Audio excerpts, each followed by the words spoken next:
Oi, gente, boa tarde. Estou voltando para falar com vocês agora sobre o federalismo, tá legal? Como forma de Estado.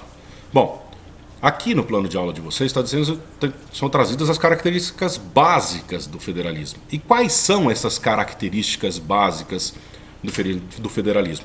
Primeiro é a insolubilidade do pacto federativo. O que quer dizer isso? Quer dizer que o pacto federativo não pode se dissolver. Ou seja, que os estados não podem deixar a União. Não pode haver separatismo. Ainda que exista, por exemplo, um movimento separatista lá no Rio Grande do Sul, querendo que a região sul, ou o estado do Rio Grande, se torne um país independente, soberano, a Constituição Federal veda essa dissolução do Pacto Federativo. Tá? Não poderíamos ter aí a criação de vários países com a dissolução do Brasil. Tá? A Constituição veda isso. Segunda característica, descentralização política entre as vontades central e vontades regionais. Bom, a descentralização política ela acontece claramente nesses casos. Né? Vejamos que nós temos o presidente da República, mas nós temos os governadores, nós temos a Constituição Federal, mas nós temos as constituições estaduais, nós temos os deputados e senadores, mas temos também os deputados estaduais, o Congresso Nacional, as assembleias legislativas, o Poder Judiciário Federal e o Poder Judiciário Estadual. Tá? Então nós temos claramente esta atribuição, essa descentralização entre a vontade central e as vontades regionais. Além disso, nós temos a possibilidade de eleição desses representantes não só da União, mas dos estados e dos municípios. Nós temos os estados e os municípios com orçamentos próprios. Nós temos estados e municípios, e o Distrito Federal também, né, legislando no seu âmbito de atuação, no seu campo de atuação, que a Constituição delimita. Mas temos lá. Tá? Então, nós temos essa descentralização. Característica C. Constituição rígida, com núcleo imodificável que não permita a secessão. Por quê? Porque nós temos lá na nossa Constituição Federal as chamadas cláusulas pétreas. E lá está dizendo que não se pode alterar o Pacto Federativo. Né? Se isso não fosse uma cláusula pétrea, poderíamos ter uma alteração da Constituição, mudando isso, então poderíamos ter a dissolução do Brasil em vários outros países independentes. Né? O país Pernambuco, o país Amazonas, o país São Paulo. Então, a indissolubilidade do Pacto Federativo, a vedação ao direito de secessão, de separação, é uma cláusula pétrea da Constituição. Significa que ela não pode ser modificada. Tá legal?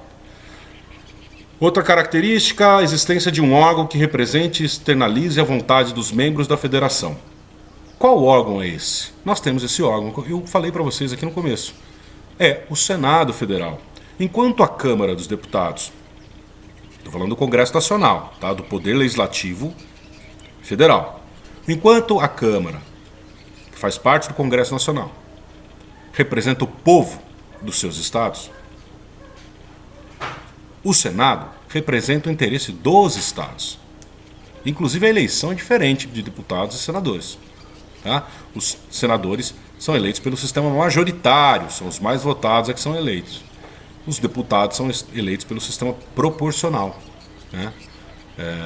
Depende do número de votos de cada partido ou coligação. Agora as coligações não existirão mais, pelo menos por hora. Mas depende do número de votos conquistados pelo partido ou pela coligação. Tá? Aí os mais bem votados é que assumem as cadeiras da Câmara. Então nós temos a Câmara representando o povo e o Senado Federal representando o interesse dos estados. Tá legal? É justamente, então, comentando esse item D do plano de aula de vocês, onde eu estou vendo aqui as características do Estado Federado. Bom, característica F. A existência de um órgão de cúpula do Poder Judiciário que resolva conflitos entre os entes da Federação. Bom, nós temos agora, evidenciando, presenciando um conflito entre os entes da federação. Os estados criando medidas protetivas e havendo uma certa resistência da União para o combate ao coronavírus. E isto está sendo levado para o STF. Né? E o STF, o Supremo Tribunal Federal, que é o órgão de cúpula do Brasil, do Judiciário, é o guardião da nossa Constituição, é que vai resolver essas questões. Então ele é este órgão mencionado na letra F, tá bom?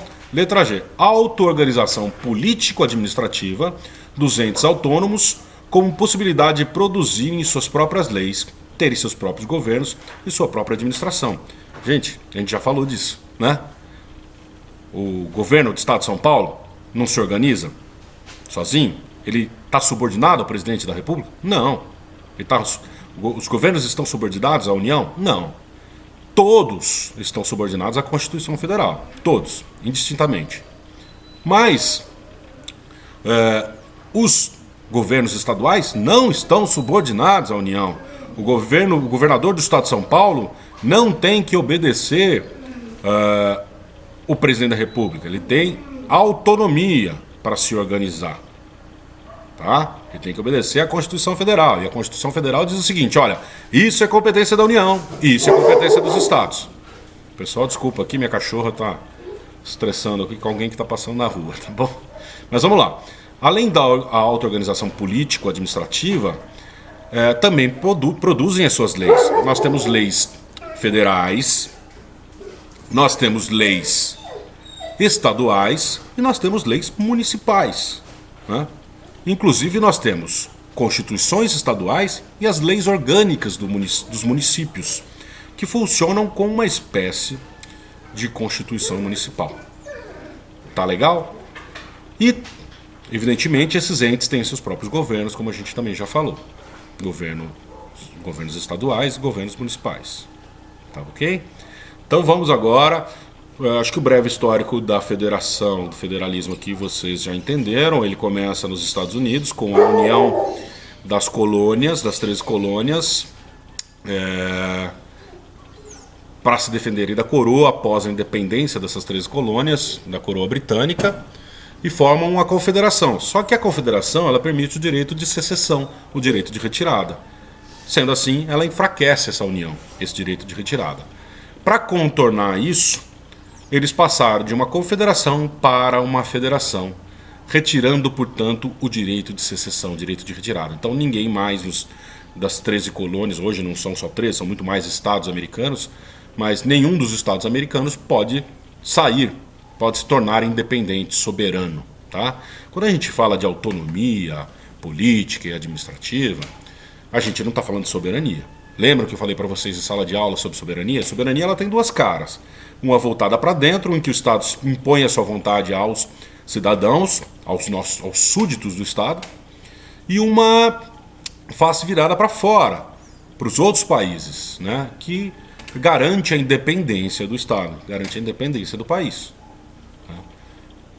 Só a União tem soberania. Tá legal? Os estados, os municípios não têm, eles têm autonomia, diferente, tá? O estado de São Paulo, por exemplo, não pode assinar um tratado internacional com qualquer outro governo estrangeiro ou com qualquer outro estado estrangeiro, tá legal? Bom, aí nós temos os tipos de federalismo. Federalismo por agregação ou desagregação, formação histórica. O critério é formação histórica. Agregação, junção. Desagregação, separação. Onde aconteceu a agregação? Nos Estados Unidos. Estados independentes, soberanos, que se juntaram em um único estado.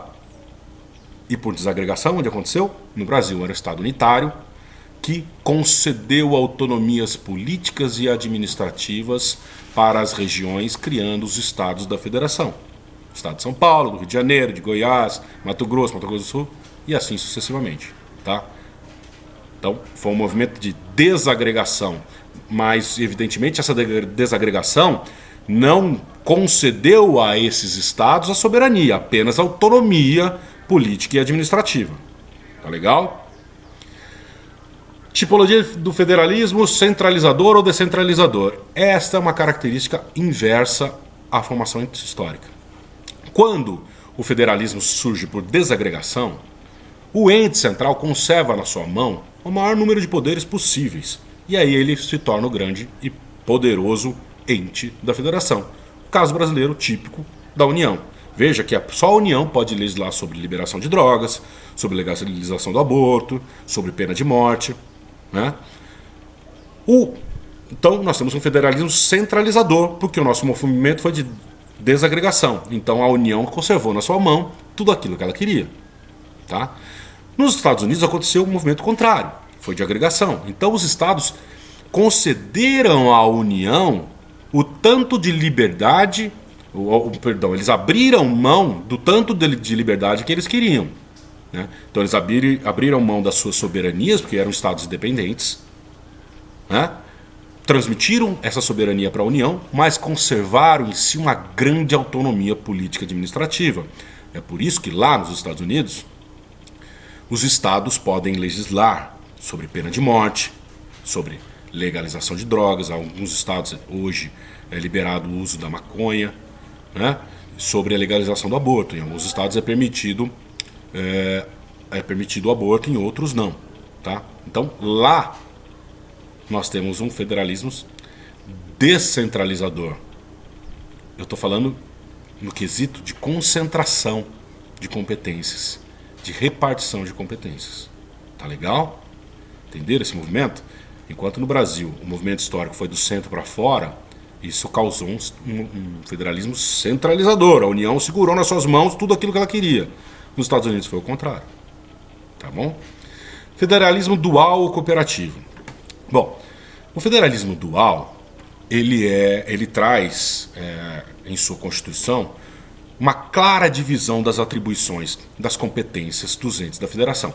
Então, claramente está especificado, olha, isso é competência da União e isso é competência do Estado. Muito bem? Então, ele é dual, ele é bem dividido.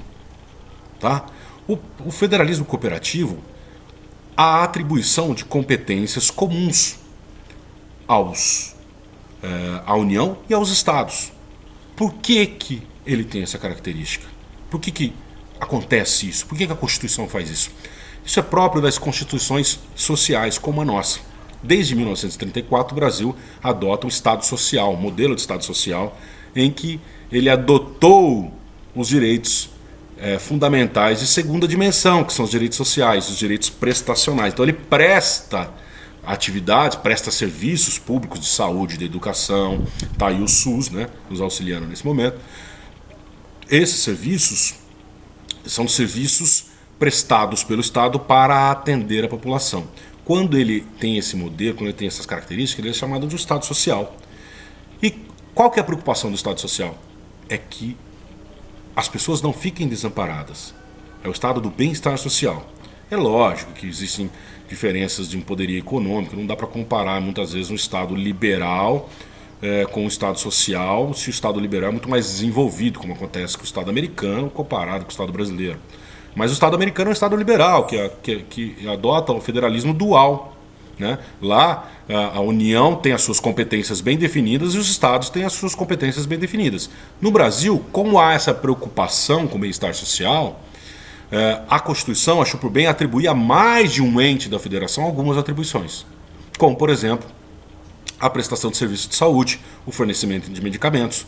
Nós temos a atribuição desse dever à União, aos Estados e ao município, porque existe essa preocupação da Constituição com o bem-estar social. Então, é assim, vamos dar essa função, vamos dar essa incumbência para todos os entes para que ninguém fique desamparado. O raciocínio é nesse sentido. Tá bom? Aí nós temos o federalismo de primeiro grau e de segundo grau. Bom, federalismo de primeiro grau, essa divisão aqui, essa classificação aconteceu porque o Brasil resolveu incluir na Constituição Federal de 88 os municípios como entes da federação. Até então nós tínhamos a União e os Estados. Em efeitos práticos não trouxe muita diferença. Por exemplo, os municípios não têm representantes no Senado Federal. Os municípios não têm poder judiciário próprio. entre tantas outras diferenças que existem entre os municípios e os estados. Mas como o Brasil incluiu lá, são entes da federação, a União, os estados, o Distrito Federal e os municípios, nós temos os municípios como entes da federação. Tá certo? Por isso ele é um federalismo de segundo grau, porque inclui o município, né? Todos os demais estados do mundo, todas as demais federações, perdão, do mundo adotam o federalismo de primeiro grau. Tá ok? Bom, então o federalismo brasileiro, resumindo, ele tem uma origem centrífuga. Lembram da máquina centrifugando roupa? Do centro para fora, faz uma força do centro para fora, porque era um estado unitário que virou uma federação. Nós temos uma concentração muito grande de competências na mão da União. Vamos lembrar que só a União pode legislar sobre algumas coisas, sobre muitas coisas. Então ele é um federalismo concentrado quanto à distribuição de competências. Ele é um federalismo cooperativo e não dual, né? A atribuição de competências comuns à União, aos estados e aos municípios, como a prestação de serviços de saúde e o fornecimento de medicamentos. E ele é um federalismo de duplo grau, porque nós incluímos os municípios como entes da federação, tá bom?